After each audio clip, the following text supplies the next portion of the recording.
রাজধানীর এভারকেয়ার হাসপাতালে BNP chairperson Begum Khaleda জিয়ার শারীরিক অবস্থা অপরিবর্তিত রয়েছে। তার ব্যক্তিগত চিকিৎসক ডক্টর এজেড জাহিদ হোসেন জানিয়েছেন, দেশ বিদেশের বিশেষজ্ঞ চিকিৎসকদের সমন্বয়ে গঠিত মেডিকেল বোর্ড সবসময় তার অবস্থার উপর নজর রাখছে। বোর্ড চূড়ান্ত সিগন্যাল দিলেই উন্নত চিকিৎসার জন্য তাকে বিদেশে নেওয়ার সিদ্ধান্ত হতে পারে।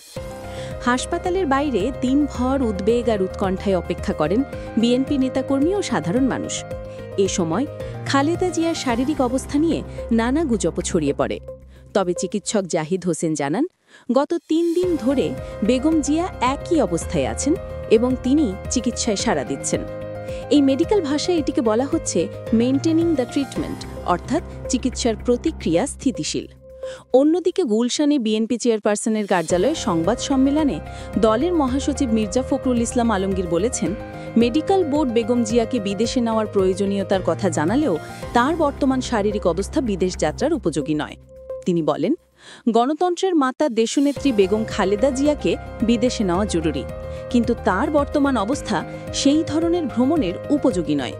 যখন তিনি স্থিতিশীল হবেন তখন বিদেশে নেওয়ার সিদ্ধান্ত বিবেচনা করা হবে।